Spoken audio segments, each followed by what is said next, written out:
Where were you when the ship hit the sand?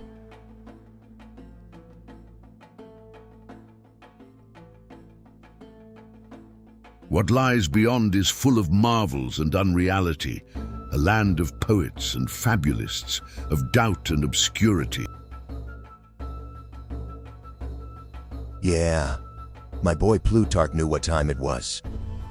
Because this is a story of Theseus, hero of Athens, breaker of monsters, cleaner of roads, destroyer of scum, and the man crazy enough to volunteer for a one-way trip into a death race to fight a bull-headed nightmare.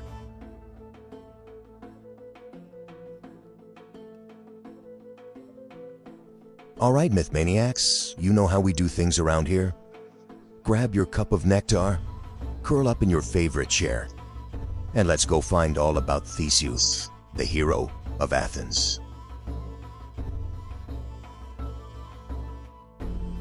Act 1. The Boy, the King and the Prophecy. Aegeus, mighty king of Athens, wanted a child. Badly.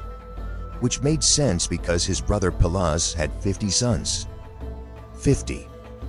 Poor Mrs. Pelas probably kept forgetting the Trojans.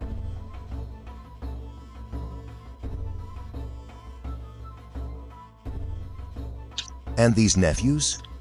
They were vile, crude, cruel, vain, not to mention despicable. And those were their good qualities.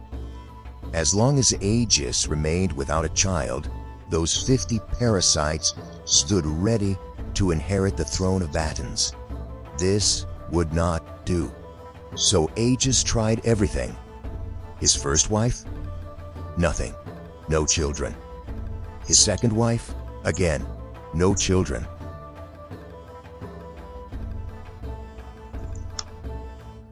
At this point, the king figured Aphrodite must have it out for him, so he introduced her worship into Athens. Just picture the speech. Citizens, the goddess of love seems upset with us. To make amends, we must build temples in her honor and worshipfully engage in sensual arts. Any objections? Objections? Methinks not. Let us pray, shouted the Athenians. And suddenly, public support for the crown reached an all-time high.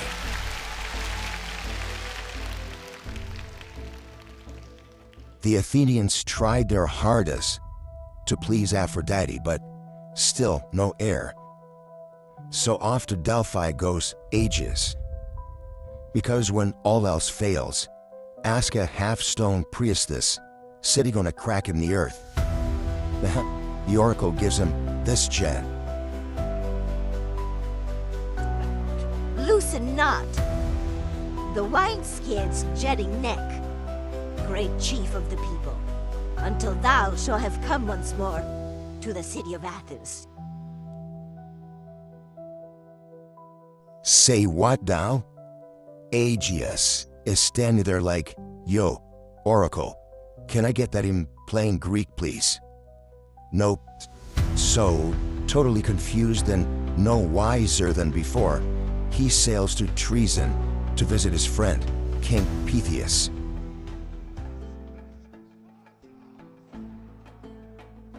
Now, Theseus, oh, he was sharp, very sharp. He hears the prophecy and instantly understands what it means. And what does this great thinker do? Well, he looses the wide-skin's jutting neck, so to speak, and gets Aegeus drunk as a satyr. And then, he introduces him to his gorgeous daughter Aethra. Oh, that's what I call ancient Greek hospitality, baby. The next thing you know, Aegeus and Aethra are playing doctor until dawn. No complaint file.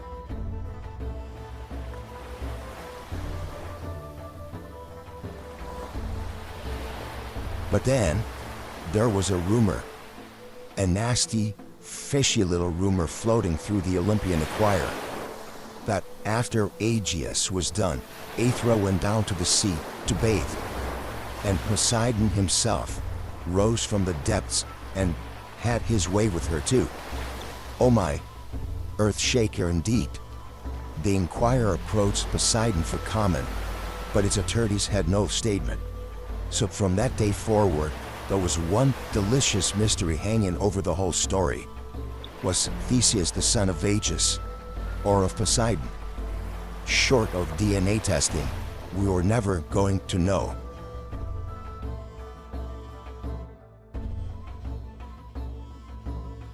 When it came time for Aegeus to return to Athens, he feared for Aethra and the child she may be carrying.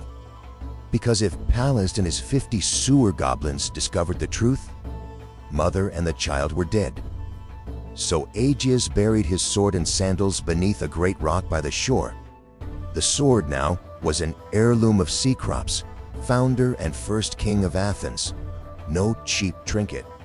He told Aethra, "When you bear me a son, and when he is strong enough to lift the stone, send him to Athens with these."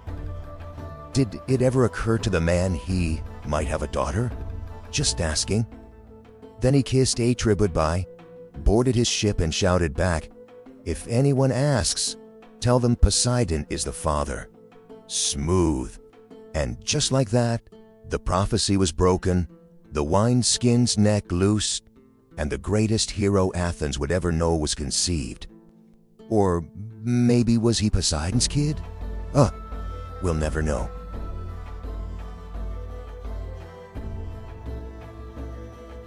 Act 2. The fire is lit. I met Theseus when he was about 6 or 7. My nephew Hercules and I were passing through Treason, so we stopped by Theseus' palace to say hello and raid his wine cellar. The good king was thrilled. A fabulous feast was laid out, and during dinner, Hercules removed his lion pelt so he could eat in comfort. The moment that thing hit the floor, every child in the room screamed and ran. Every child except one, little Theseus. The tiny maniac grabbed his toy sword and attacked the lion's skin with absolute conviction, killing it dead. Then he dragged the pelt around the room, chasing and terrifying the other kids like a pint-sized warlord. The thing must have been 10 times his size, but he carried it like a champion. Hercules and I were howling. Then Herc sat the boy on his knee and told him stories. Monsters, labors, glory, impossible odds. And there in the firelight, wide-eyed and silent, Theseus made his decision. He was going to be a hero. The next morning, as we rode out, he ran beside us waving his wooden sword and shouted, "Don't kill all the evil men and beasts. Cousin Hercules, save some for me." Apollo had already told us enough to know the boy was smart for greatness. That was why Hercules had assisted with stopping treason. Not coincidence, a spark was lit. "Save some for me, Uncle Urk." His voice faded in the distance. Act 3, The Choice. Years passed. The boy became a man. Strong, fearless, bright. And when he turned 16, Aethra took him to the great rock of Aegis. "Are you strong enough to move it?" he asked. The cocky teen spurt. "One hand or two, Mom." Then he heaved the stone aside like he was opening a pantry. Beneath it laid the buried sword and sandals, his father's tokens. The blade fit his hand perfectly. The sandals looked positively heroic. "Cool birthday gifts," he says. "Thanks, Bob." Then Aethra drops the truth on him. "Your father is Aegis, king of Athens." She tells him, "You are his son. Go and claim your birthright." She warns him about Pallas and the 50 filthy sons. She begs him to be careful. Yeah, careful. Yeah, right. That wasn't really his style. Haha, just 50? That should be no problem, Mom, he grinned. Pythias hears Theseus is heading to Athens and begs him to go by ship. Quick, safe, sensible, because the road was filled with bandits now. Back when Hercules was around, all the thieves knew enough to stay buried. But Herc had moved on to Lydia. And with the lion gone, the jackals came back. The road from Crete to Athens belonged to monsters again. Please, go by sea, Pythias pleaded. No chance. These men had been spared for him. Besides, his father's sword was far too clean. What better way to be dead than with proof of what kind of son had arrived? So he chose the road. The dangerous road. The bloody road. The road to legend.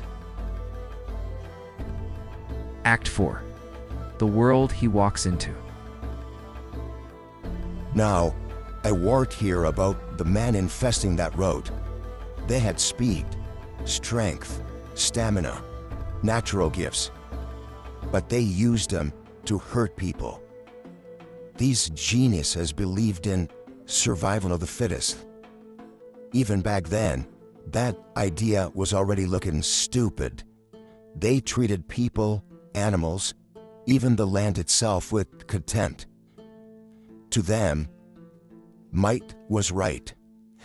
Mercy was weakness. Justice was a joke. They even had a slogan. The meek shall inherit the earth. Yeah, the cold earth of their graves. Idiots.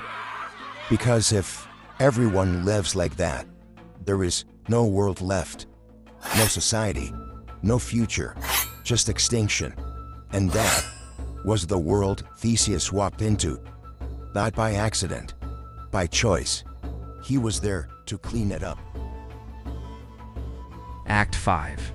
The Road to Athens, Part 1. Periphates the club carrier. Sweet 16. Time to meet the neighbors. The first villain he meets is Periphetes, the club carrier. This brute loved to boast that he was the son of Poseidon, or maybe even Hephaestus. Hardly. His method was simple. You stepped on his road, he beat you to death with a spiked club. No hello, no warning. Very efficient. Terrible customer service. He leaps out swinging, roaring obscenities. Theseus dodges with a grin. Hey, nice club, dude. I could really use that. Mind if I take it? Periphetes smelled like garlic and bad decisions, but man, he was strong. Still, Theseus killed him fair and square, ripped the club from his hand, and battered him to death with his own weapon. Poetic justice. From that moment on, the club of Periphetes became Theseus' trophy and his weapon, like Hercules' loud lion skin. What he conquered became part of him. Sinis the Pinebender. Next up, Sinis, the Pinebender. And no, he was not an environmentalist. This psycho bent pine trees to the ground, tied people to them, and let them snap upright. Or he tied the victims between two plant trees and tear them apart. Now you know where tax collectors got their methods. When Sinis spots Theseus, he snarls, "You're dead. I kill anyone who uses my road, especially pretty boys like you." I should mention, Sinis was so ugly, his mother had to tie a lab chop around his neck just to get Cerberus, the three-headed hound of Hades, to play with him. Theseus replies, "You're barking up the wrong tree, dog." He wrestles Sinis down, bends the trees, ties him in place, and says, "I have a bow to pick with you on behalf of your victims. Make a wish, by inventor." Then he lets go. Justice, murmured in the man's native language. They were still finding better him all over Corinth afterwards. That's what I call sinus pain. From the bushes, a girl emerges. Well, Almost. Theseus hears her before he sees her, praying to the reeds and wild asparagus to hide her. She is Perigune, Sinis's daughter, dark-haired, beautiful, terrified. Theseus swears he won't harm her and eventually brings her out. She takes one look at the handsome hero, sweat shining on his chest, and nearly faints. Theseus had that effect on women, runs in the family. Let's just say she expresses her gratitude more than once.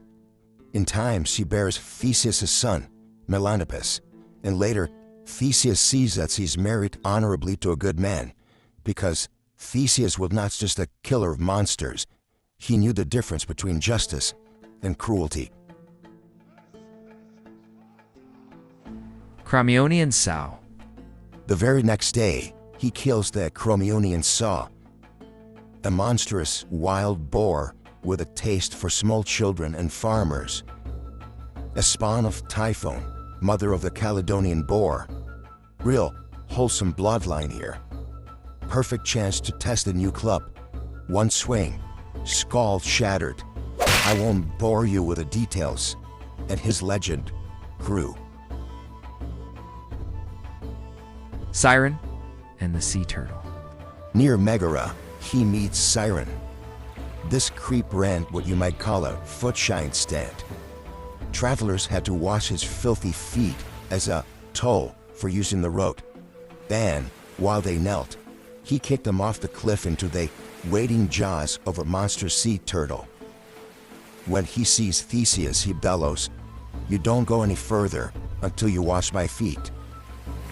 Theseus notices the man is caked head to toe in a mud. It stinks like the inside of a swamp donkey. Still, he kneels, plays along, and the moment Siren kicks out, Theseus grabs his legs, hoists him off the rock, and hurls him into the sea. Tit for tat. The turtle ate him, then immediately threw up. Even monsters have standards. Circean, the fake boxer. Next comes Circean, a giant bully who forced travelers to wrestle him to the death. He fancied himself a wrestler, a fraud, a cheat, a disgrace to the sport. This time he beats a man who is just as strong and much more skilled. Theseus doesn't just overpower him, he out-wrestles him, pins him clean, and as the big man realizes his script has gone sideways, Theseus snaps his neck, because skill beats brute force. Always.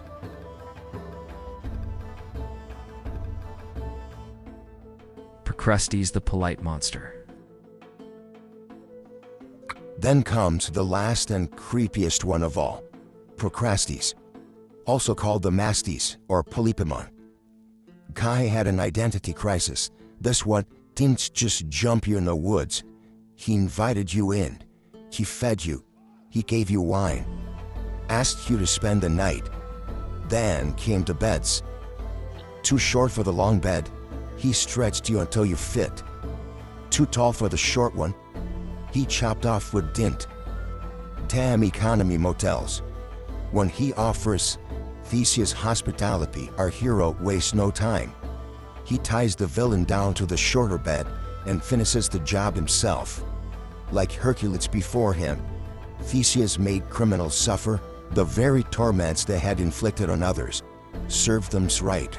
So much for survival of the fittest. Act 7. The hero arrives. At the river Cephisus, the sons of Phytalus purify Theseus for all the blood he has spilled. It's a different world now. Different rules. Then they welcome him into their home, feed him, let him sleep, and at last the boy rests. The next morning he bathes, dresses in splendid garments, pleats his hair, straps on the sword and sandals, and, if he looked any better, he'd be jealous of himself. Outside Athens, Some masons see this handsome, long-haired youth, mistake him for a girl. They jeer, they laugh, they ask why she is walking alone. Theseus doesn't waste any time explaining biology. He simply unyokes one of their oxen, lifts it over his head, and hurls it over the temple roof. Then he pretends he might do the same with the second. The maces scatter. Not bad for a girl, eh? Athens is buzzing. A mysterious youth has arrived after slaughtering every criminal between treason and the city. Crowds gather. Maidens soon. Agents shove contracts in his face. A classic hero welcome. He's brought to the palace to meet Aegeus. The king still doesn't know who he is, but Medea knows. Oh, you remember Medea. Sorceress, manipulator, child murderer, walking red flag. She has charmed Aegeus, set herself up as queen, born him a son named Midas, and effectively taken over Athens. And now, here comes Theseus, the real heir, a hero, a problem. She had been hoping the bandits would kill him. No such luck, so she goes to plan B, murder. Medea convinces Aegeus that the young stranger is a spy sent to kill him. So a banquet is arranged, and into Theseus's cup she slips wolfbane, aconite, poison born, they say, from the foam of Cerberus, when Hercules dragged that mud out of Tartarus. Not something you sip and shrug off. Now, some say Theseus revealed himself during the carving of the main course. Wrong. I'm here to tell you the truth. It happened just after the appetizer. Fresh spanakopita from Theseus' Olympus Greek restaurant. Medea raises the lethal cup with a smile to the hero. Theseus lifts it to his lips, and then Aegeus sees the carving on the sword hilt. He leaps up, tears the cup from his son's hand, and smashes it to the floor. Just in time. Medea was not pleased. Too bad. It's easier to get wine stains out of marble. Act 8. The Heir of Athens.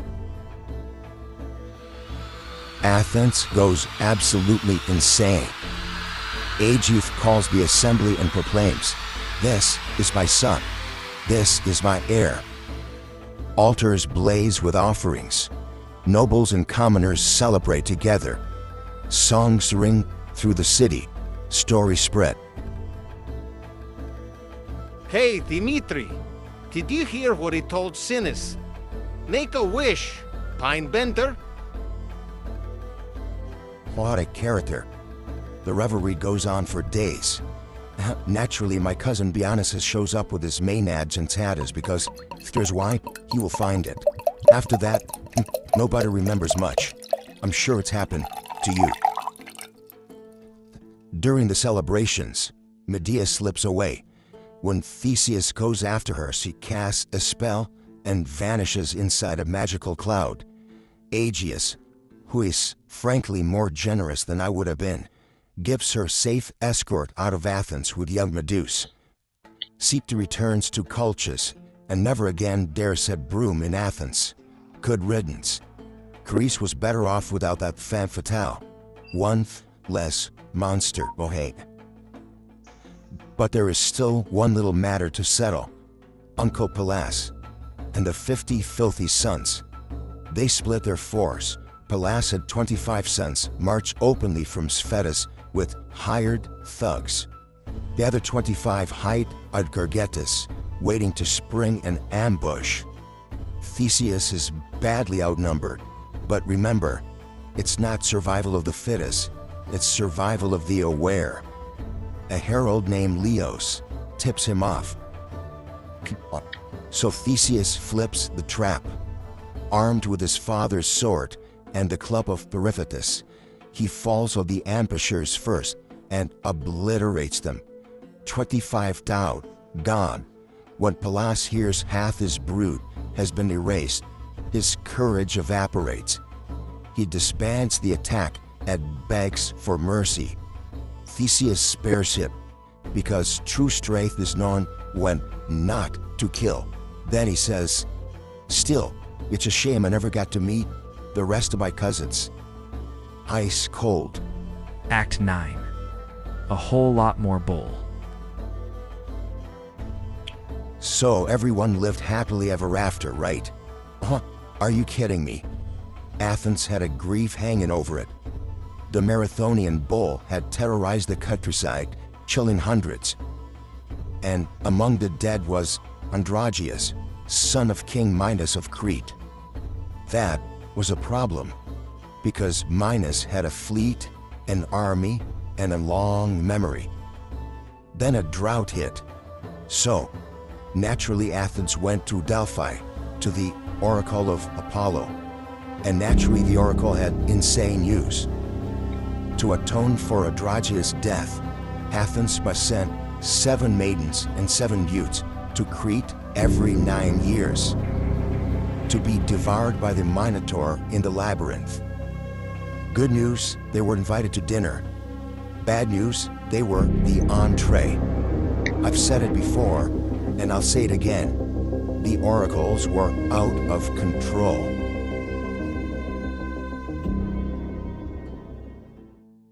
The Marathonian bull. Everything else, Theseus decides to settle accounts with the Marathonian bull itself. This raging beast had been brought from Crete by Hercules, cut loose in Argos, and had worked its murderous way to Marathon.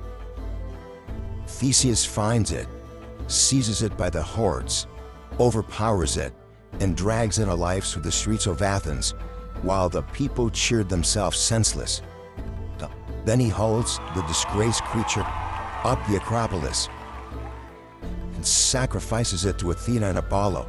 And the problem, or so everyone hoped, because if Minos' sons killed her dead, perhaps he would relent. He did not. Minos comes in person to choose the next 14 sacrificial victims. And when he sees Theseus, he pauses. Technically, the boy was born in treason, not fully Athenian. So by the letter of the oracle, Minos cannot force him to go. But the thought of making Aegeus lose his son and heir just as he lost Androgeus, now that had appeal. Theseus senses the hesitation and steps forward. He volunteers. If he kills the Minotaur, Minos must end the tribute forever. No more bull, no more sacrifice, king. We all held our breath. Minos agrees instantly, because even if by some miracle Theseus kills the beast, nobody escapes the labyrinth. The cocky prince is signing his own death warrant. "Pack your bag, punk," says Minos. "You're going to Crete. Bring 13 of your lovely teenage friends. One-way fares only." Then he turns to Aegeus. "Kiss your son goodbye. You'll never see him alive again." And for once, even I wasn't sure how this would end. End of Theseus Part 1. Coming next, Theseus goes to Crete. The killing of the Minotaur.